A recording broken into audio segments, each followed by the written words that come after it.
Well, hey guys, welcome back to the channel. As you can see here, I've just unboxed 9 different SD70ACes and SD70M-2s from Athearn in the latest run. This is the mid-2022 run of the SD70ACe and SD70M-2.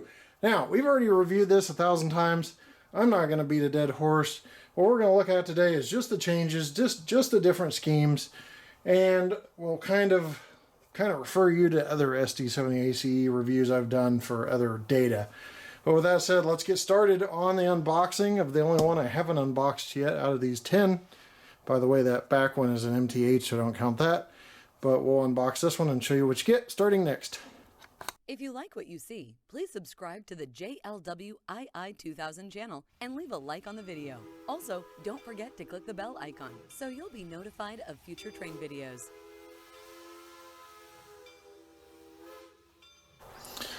Okay, right here on the tracks, limiting through traffic. 75th anniversary Athearn logo on the Genesis box. It's about the only change. Same labeling. LED Tsunami2.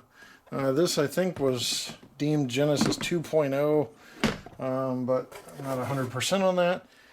Inside, Genesis manual.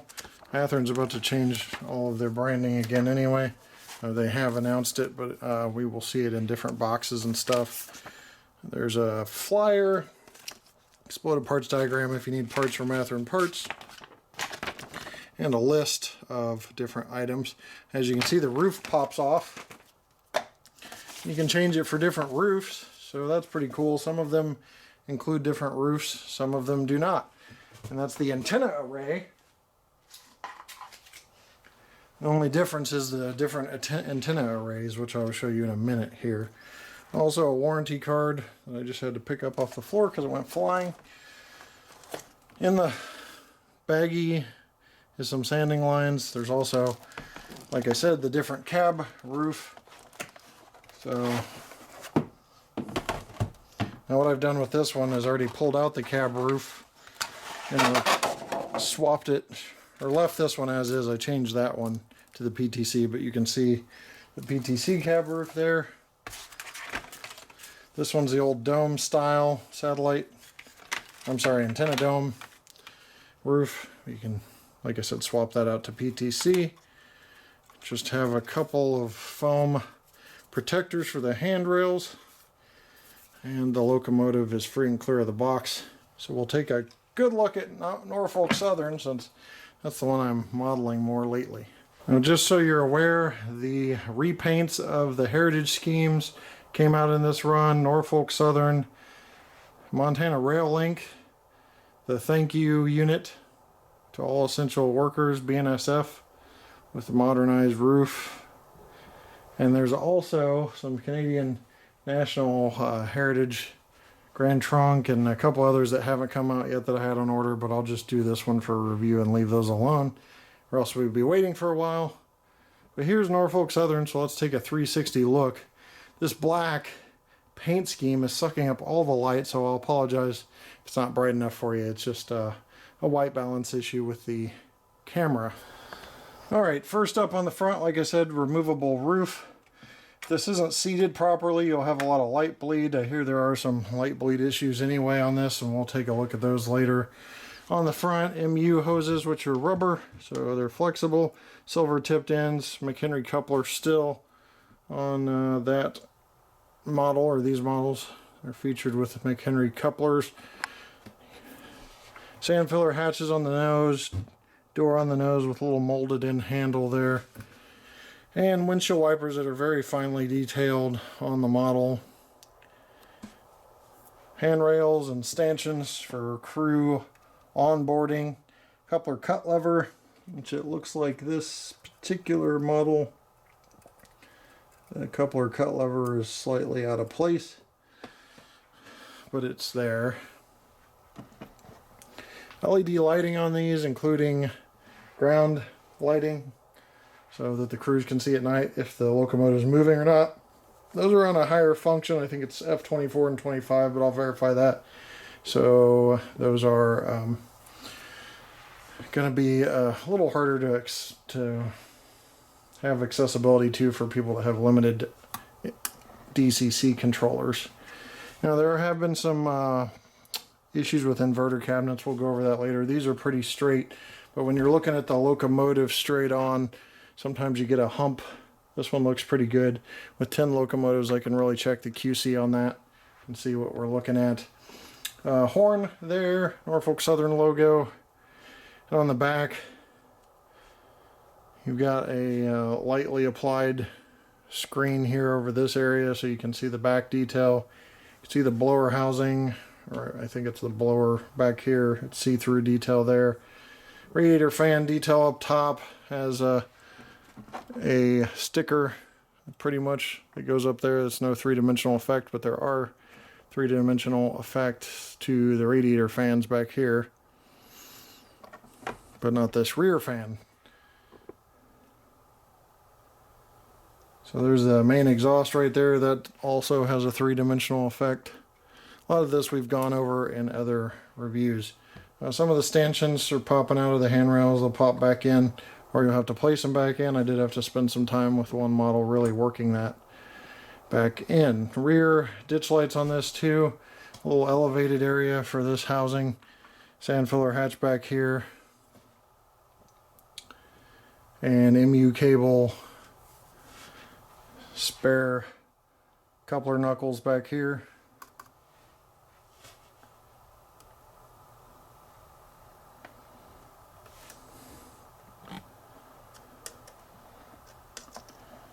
Got the brake wheel on this side, a little safety yellow striping along the side, lots of warning labels. I did notice that this warning label here is either a little hard to read or the print just could not get it well enough. Went past infinity focus there, but it's kind of smudged a little bit. So I really don't know what that represents, but it's a lot of print in one area, so I think it kind of ran together. I could be wrong. More detail on the underbody of this side, fuel tank, sight glass, emergency shut-off on the fuel tank on this side as well. And some cabinets, access door with tiny little latch, door handle there, rear window, windshield wipers there, and sunshades. So that's kind of a quick 360. Not spending a whole lot of time on detail because I've reviewed these a lot of times. You do have see-through step on the front there. You might be able to see through it here. But it's a nice detail on these. These are also equipped with dual sugar cube speakers, kind of in this area, I believe. So that's going to be improved sound, which I did notice when I was running the other ones, but I wanted to at least unbox one with you guys here on camera. Alright, now that we've looked at the Norfolk Southern, I'm going to Vanna White, real quick 360. A lot of these, if we had any problems, I will point them out, but for now, you're just getting a 360. I don't want to go over every variation, like this one doesn't have ditch lights in the rear like the NS or anything like that. We're just going to do a 360 so you can see the different schemes, because there are too many. This video will run forever. So there's Mopac 1982, that's a repaint. There are supposedly issues with how far back the stripes go. I am not sure, I was not able to confirm that, but I do want to mention it because some people that know better than I do seem to be pretty sure of that. Same thing on Western Pacific, I was able to verify that a little better. The leaves of Western Pacific, even on the repaint, they go a little further aft of where they're at here, and they end up just slightly on the radiator housing, and this one, they're short. So the print is either adjusted or it just wasn't done properly, so it is slightly off there. But there's Western Pacific, and that includes the repaint, or that is the repaint, and that's supposed to be reflective of the repaint, so that's what I checked the pictures I could find from, but a lot of the problem is that the pictures are not dated, so it's hard to tell. But it's highly rumored that there's a problem with where the leaves are supposed to be on that. On Katie, it looks pretty good.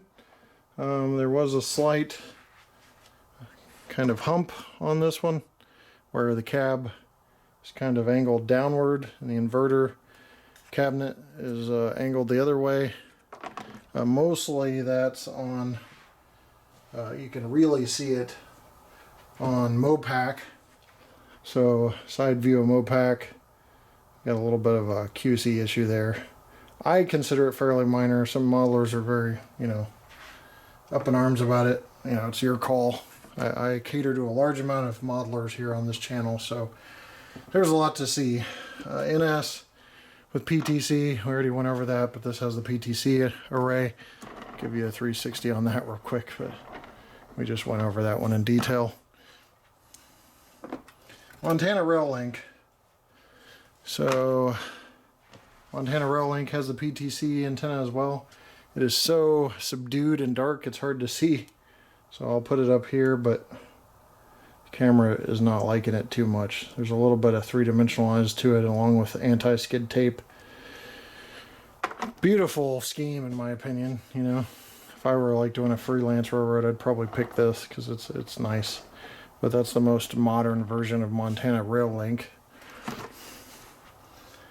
Here's the thank you to essential workers Montana Rail Link special paint job that just came out not too long ago. I think that's really well done too. Whoever's in charge of designing their locomotives graphics, I think did a great job with that. Don't really see any problems with these. There has been an issue with some of the handrails popping out or angled, and you can see that on this one. So the handrails are going to have to be repositioned on the front and the back to fit in where they belong. BNSF, when I first saw this, I was like, did they forget to paint the roof?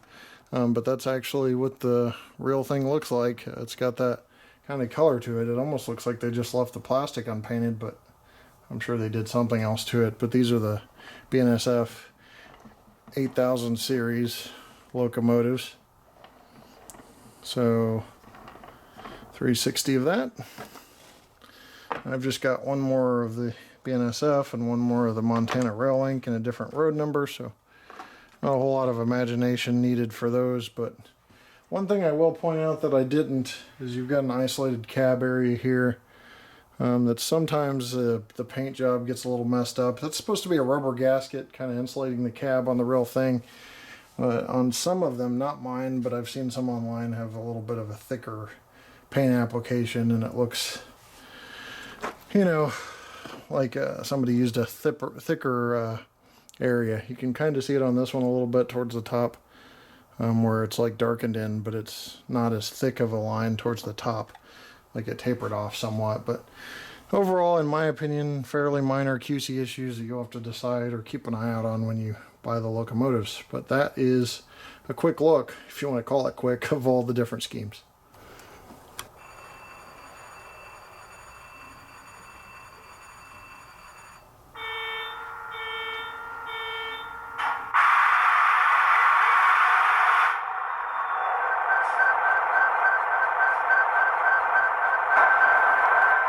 Okay, so we'll look at F0, which is a headlight. Those are LEDs.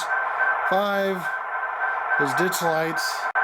And then F25 are the number board lights. So you can see that there. Now, I'm going to show you, there's some light leakage up top. If I just snug that a little better, it limits it, but it's still there. So I'm going to put a little something there to address that.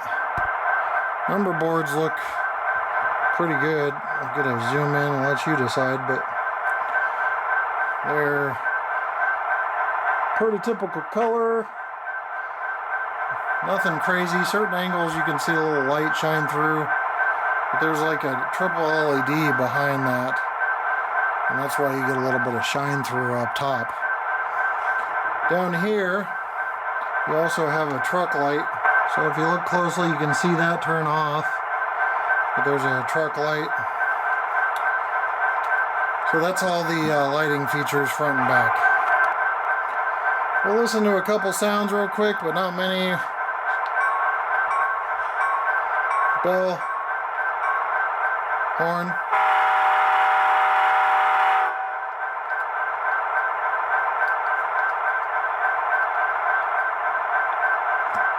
When the horn blows, ditch lights don't flash, which is realistic depending on the road. In this road, they don't flash. So speed control, just going to look at that really quickly here. There's one speed step. Genesis has excellent drive motors, flywheels and such, and they run smoothly. So one speed step's moving around pretty smooth, without much issue. 2.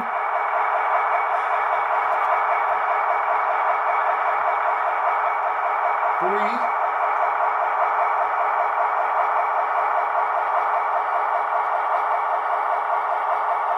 4. And 5. We'll hit reverse here. Slow back down to 1. Check that out. There's one speed step in reverse. While we're sitting at one speed step, let's go ahead and pull out the Athearn. See what it's going to register at for speed.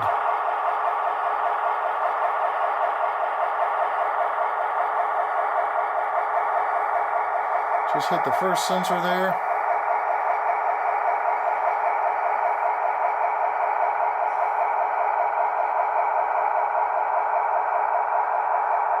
Going so slow but smooth. 1.8 miles per hour in HO scale. It's a really nice slow speed control. I've seen slower, but this is the best I've seen in terms of speed. Slow speed mixed with smooth drive. So you got that there. There's also improved weight, about 2 ounces. I won't waste too much time on that, but it's gone up about 2 ounces, and we'll go and do a pull test too. Okay, pull test is zeroed out so you can see it for yourself. And we'll go forward here.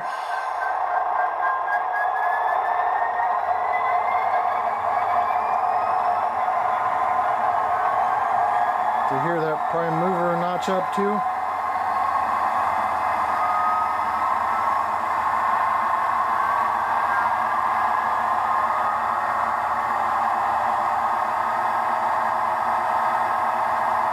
Seeing if we get to 4, yeah, it looks like we just capped 4. So I'll call it good at 4 ounces. It's about 60 cars that one locomotive can pull. That's pretty good. And I believe an improvement from the previous, which was I think in the low 3s or high 2s. Bring another one over here, the Katie, and see what it weighs. It's coming in at 1 pound 2.9 ounces, or 1 pound 3 ounces. It's 19 ounces total, 538 grams, so over a pound and about 2 ounces more than the previous run. Well, that's going to do it on the SD70ACe and SD70M-2. Don't forget those NS's. And I'm just going to leave you with a run by of just a couple pieces of rolling stock. My layout's down as I try to rewire it, but I do have a couple districts up, and there's some BNSFs down there, but that's a great locomotive overall. It's got its issues on QC this time. I'll let you guys decide whether that's an issue or not. But right now, the only other higher detailed ACE out there is this MTH. And MTH is not producing locomotives anymore in HO scale. That'll be passed on to another manufacturer, Scale Trains. So right now, it's easy to say that the highest detailed SD70ACe out there is the Athearn SD70ACe. It's got the correct window size compared to the MTH and so many different things that are better on the detail or higher detailed, which also causes increased fragility, but it's higher detailed. So, it's easy to announce Athearn as a winner for the most detailed ACE But there are some other options out there, budget options and options that are somewhat in between on the detail and the features. So, you know, everybody's got to make their own decision with the mass spectrum of modelers that are out there. Overall, I think this is a good model with a couple minor issues. It can either be addressed by the modeler, or you can ask for an exchange or refund or whatever you need to do. But with 10 models, you know, there are no broken parts flying or anything like that. There's just a couple cabs that are tilted, inverter cabinets that were tilted, and light leakage mainly. So pretty minor with this wide swath and sampling of SD70ACes in my mind, but you be the judge. We'll leave you with a run-by of Montana Rail Link and just a couple cars, because I don't have much able to run on the layout or very far because of the districting that's down right now as I fix some of my switches. We'll see you next time right here on my channel. Take care.